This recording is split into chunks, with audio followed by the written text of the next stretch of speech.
ডাব্লিউবিপিএসসির আন্ডারে যে মিসলেনিয়াস পরীক্ষা হয় তার কিছু বিগত বছরের প্রশ্ন নিয়ে এই ভিডিওতে আলোচনা করব। চলো শুরু করা যাক।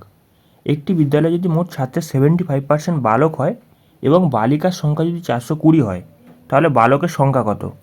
এখানে বোঝার চেষ্টা করো, 75% বালক আছে, তাহলে বালিকা কত আছে? 25%। টোটাল তো 100%, তার মধ্যে থেকে 75% বালক হলে 25% বালিকা হয়ে যাচ্ছে। আর এই বালিকার সংখ্যা কত বলে দিয়েছে? 420। 25%-এর ভ্যালু বলে দিয়েছে তোমার 420। আর জিজ্ঞাসা করেছে বালকের সংখ্যা কত, মানে 75%-এর ভ্যালু কত জিজ্ঞাসা করেছে। এখানে বোঝার চেষ্টা করো, 25%-এর ভ্যালু 420, তাহলে 1%-এর ভ্যালু কত হবে? 420 ডিভাইড বাই 25। আর 75%-এর ভ্যালু কত হবে? ইন্টু 75। সেক্ষেত্রে 25 দিয়ে কাটো, 3 25 75। 420-কে যদি তুমি 3 দিয়ে গুণ করো, সেক্ষেত্রে 3 দুগুণে 6, 3 4-এ 12, আর একটা শূন্য আসছে। এখানে তোমার অপশান ডি কারেক্ট অ্যান্সার হয়ে যাচ্ছে। পরবর্তী প্রশ্ন, যদি এ এর বেতন বি এর বেতনের থেকে 25% কম হয়, বি এর বেতন এ এর বেতনের থেকে কত শতাংশ বেশি? বেসিক্যালি এ আর বি, এদের দুজনের বেতন আমি ধরে নিচ্ছি বির বেতন 100 টাকা। তাহলে এখানে বলেছে এর বেতন বি এর বেতনের থেকে 25% কম, তাহলে এর বেতন হয়ে যাচ্ছে তোমার 75%। 25% কম, বুঝতে পারছো? আমাকে জিজ্ঞাসা করেছে বির বেতন এর বেতনের তুলনায় কত শতাংশ বেশি। কত বেশি আছে? 25 বেশি আছে। কার তুলনায় বেশি আছে? এর তুলনায় বেশি বলেছে, মানে নিচে চলে আসছে তোমার 75 ইন্টু হয়ে যাচ্ছে তোমার 100, মানে তোমার এটা পার্সেন্টেজে বার করতে বলেছে। যদি তুমি কাটাকাটি করো, 25 যাচ্ছে, 3 25 75। 100-কে যদি তুমি 3 দিয়ে ভাগ করো, সেক্ষেত্রে কত হবে? 33.13%। 33.13%। এখানে তোমার অপশান বি কারেক্ট অ্যান্সার হচ্ছে। একজন বিক্রেতা একটি পণ্য 20% লোকসানে বিক্রি করলো। সে যদি পণ্যটি 200 টাকা বেশি দামে বিক্রি করতো, তার 5% লাভ হতো। পণ্যটির ক্রয়মূল্য কত? আমি ধরে নিচ্ছি ক্রয়মূল্য 100 টাকা। সেক্ষেত্রে 20% লোকসানে বিক্রি করেছে, অর্থাৎ সে জিনিসটাকে 80 টাকায় বিক্রি করেছে। সে যদি 200 টাকা বেশি দামে বিক্রি করতো, তাহলে 5% লাভ হতো। আচ্ছা, 5% লাভ হতে গেলে তাকে কত টাকায় বিক্রি করতে হতো? 105 টাকায় বিক্রি করলে তার 5% লাভ হতো। সে বিক্রি করেছে 20% লোকসানে। সে যদি 105 টাকায় বিক্রি করতো, তাহলে তার 5% লাভ হতো। তাহলে এদের দুজনের ডিফারেন্স কত? 25-এর ডিফারেন্স। আর এখানে 25-এর ভ্যালু বলে দিয়েছে 200 টাকা। 25-এর ভ্যালু বলে দিয়েছে এখানে 200 টাকা। তাহলে আমাকে 100%-এর ভ্যালু বার করতে হবে। 100%-এর ভ্যালু কত হবে? জাস্ট ঐকিক নিয়ম, 25-এর ভ্যালু যদি 200 হয়, তাহলে 1-এর ভ্যালু কত হবে? 200 ডিভাইড বাই 25। আর 100-র ভ্যালু কত হবে? 100 দিয়ে গুণ করে দেবো। সেক্ষেত্রে 25 দিয়ে কেটে দাও, এখানে 4 25 4 দুগুণে 8, মানে 800 টাকা কারেক্ট অ্যান্সার হয়ে যাচ্ছে। এখানে তোমার অপশান বি কারেক্ট অ্যান্সার হয়ে যাচ্ছে।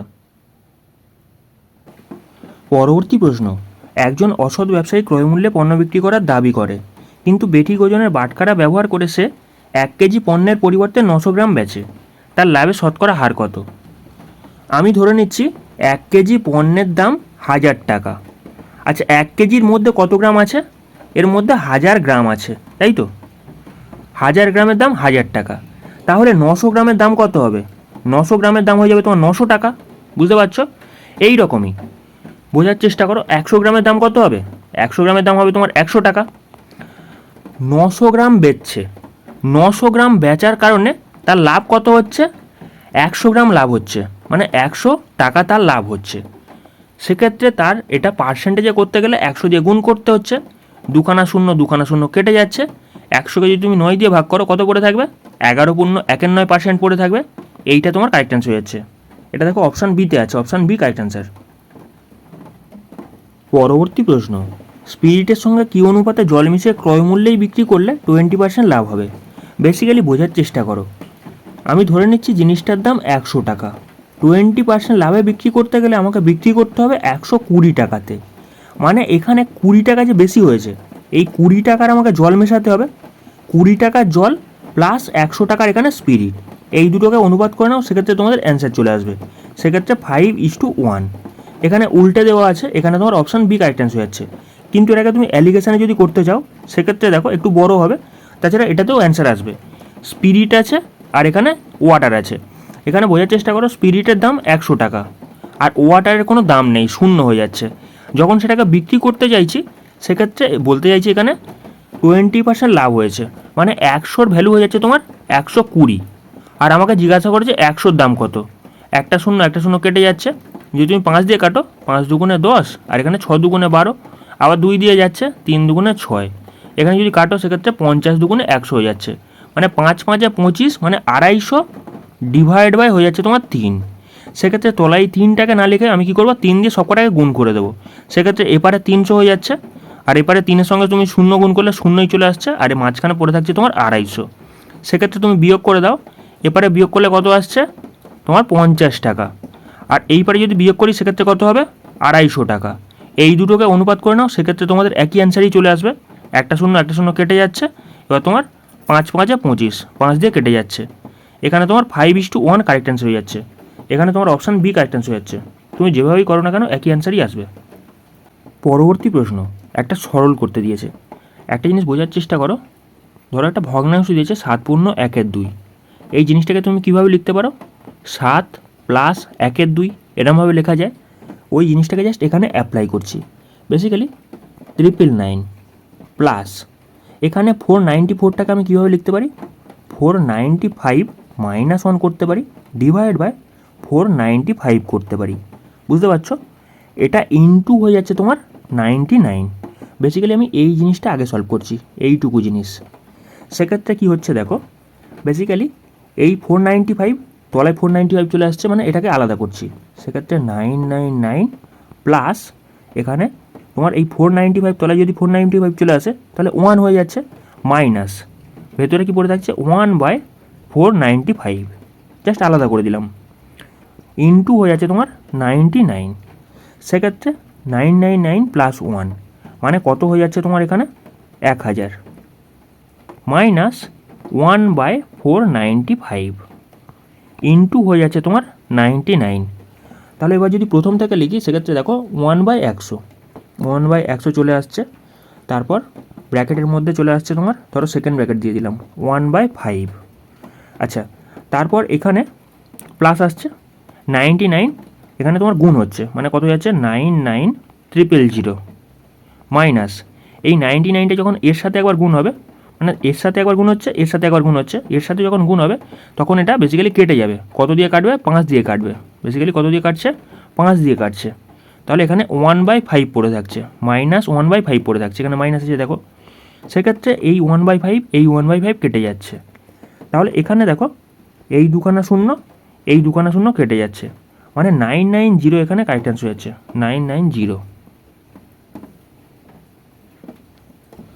পরবর্তী প্রশ্ন, একটি ছাত্রকে 3 দ্বারা কোনো সংখ্যাকে ভাগ করতে বলা হলো। ভুলবশত সে সংখ্যাটিকে 3 দ্বারা গুণ করায় উত্তরটি এত এলো। সঠিক উত্তরটি কি? বেসিক্যালি সংখ্যাটা ধরে নিচ্ছি এক্স, এক্সের সাথে সে 3 দ্বারা গুণ করেছে, গুণ করার পর অ্যান্সার কত এসছে 29.7, 29.7। সেক্ষেত্রে তুমি 3 দিয়ে কেটে দাও, 3 9 27, আবার 3 9 27, মানে 9.9 সংখ্যাটা ছিল। এই সংখ্যাটাকে তাকে কী বলা হয়েছিল, 3 দ্বারা ভাগ করতে বলা হয়েছিল। তাহলে এখানে ভাগ করলে কী হবে, 3 দিয়ে ভাগ করলে তোমার বেসিক্যালি চলে আসছে তোমার 3.3। এখানে তোমার অপশানের মধ্যে নেই, ধরো এইটাকেই বানিয়ে নিচ্ছি। সেক্ষেত্রে অপশান বি কারেক্ট অ্যান্সার হচ্ছে। পরবর্তী প্রশ্ন, একটি চৌবাচ্চার 4/5 অংশ পূর্ণ হয় 1 মিনিটে, বাকি অংশ পূর্ণ হতে আরও কত সময় লাগবে? বেসিক্যালি 4/5 অংশ পূর্ণ হচ্ছে তোমার 1 মিনিটে, তাহলে 1 অংশ পূর্ণ হবে কত মিনিটে? জাস্ট এটা উল্টে যাবে, মানে 5/4 মিনিট সময় নেবে, 5/4 মিনিট সময় নেবে। আর এখানে অলরেডি 1 মিনিট হয়ে গেছে, মানে 5/4 থেকে আমাকে 1 বাদ দিতে হবে, এত মিনিট সময় থাকবে। মানে এটাকে যদি আমি বিয়োগ করি সেক্ষেত্রে তোমার 4 লসাগু হয়ে যাচ্ছে, আর এখানে 5 থেকে যদি আমি 4 বাদ দিই তোমার 1/4 পড়ে থাকবে, 1/4 মিনিট সময় লাগবে। আচ্ছা, 1/4 মিনিটটাকে যদি আমি সেকেন্ডে করি সেক্ষেত্রে আমাকে 60 দিয়ে গুণ করতে হবে। সেক্ষেত্রে 4 15 60, মানে 15 সেকেন্ড সময় লাগবে। এখানে তোমার অপশান সি কারেক্ট অ্যান্সার হয়ে যাচ্ছে। পরবর্তী প্রশ্ন, এক্স একটি কাজ 20 দিনে এবং ওয়াই একটি কাজ 12 দিনে করতে পারে। বেসিক্যালি এক্স করতে পারে তোমার 20 দিনে, ওয়াই করতে পারে 12 দিনে। বেসিক্যালি প্রথম কাজ কী হবে, এই দুটোর এলসিএম নেওয়া। সেক্ষেত্রে কত হয়ে যাচ্ছে লসাগু, 60 লসাগু হয়ে যাচ্ছে, মানে এক্স 20 দিনে 60টা গাছ লাগাতে পারে। তাহলে একদিনে কটা গাছ লাগাবে, 3টে গাছ লাগাবে। এই রকমই ওয়াই 12 দিনে 60টা গাছ লাগায়, সেক্ষেত্রে একদিনে কটা গাছ লাগাবে, 5টা গাছ লাগাবে। তাহলে এক্সের এফিসিয়েন্সি হয়ে যাচ্ছে তোমার 3, ওয়াইয়ের এফিসিয়েন্সি 5। এখানে বলেছে ওয়াই ওই কাজটি একা 9 দিন করলো, মানে ওয়াই একদিনে 5টা গাছ লাগায়। সেক্ষেত্রে 9 দিন যদি করে কটা গাছ লাগিয়ে ফেলবে? 5 লং 45খানা গাছ লাগিয়ে ফেলেছে। বাকি কাজ এক্স একা কতদিনে শেষ করবে? বেসিক্যালি টোটাল 60টা গাছ লাগানোর কথা ছিল, ওয়াই কী করেছে? 45খানা গাছ লাগিয়ে ফেলেছে। মানে কতগুলো গাছ পড়ে আছে? 15খানা গাছ এখনও পড়ে আছে। 15খানা গাছ এসে লাগাচ্ছে কে? এক্স লাগাচ্ছে। তাহলে এক্সের এফিসিয়েন্সি কত? এক্স একদিনে 3টে গাছ লাগাতে পারে, সেক্ষেত্রে 3 দিয়ে ভাগ করে দিচ্ছি। তাহলে এক্সের কতদিন সময় লাগবে? 5 দিন সময় লাগবে। এখানে তোমার অপশান এ কারেক্ট অ্যান্সার হয়ে যাচ্ছে।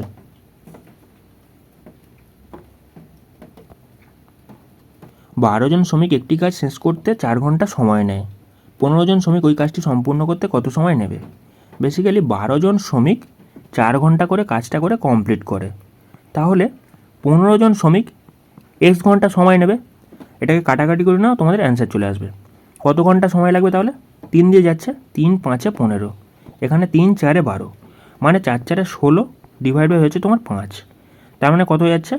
3 পূর্ণ 1 5। বেসিক্যালি 3 ঘন্টা লাগছে, প্লাস 1 5 ঘন্টাটাকে আমি কী করবো? মিনিটে কনভার্ট করার জন্য 60 দিয়ে গুণ করে দেবো। সেক্ষেত্রে 5 12 60, মানে 3 ঘন্টা 12 মিনিট সময় লাগছে। 12 মিনিট, 3 ঘন্টা 12 মিনিট কোথায় আছে দেখো? অপশান বিতে আছে, অপশান বি কারেক্ট অ্যান্সার।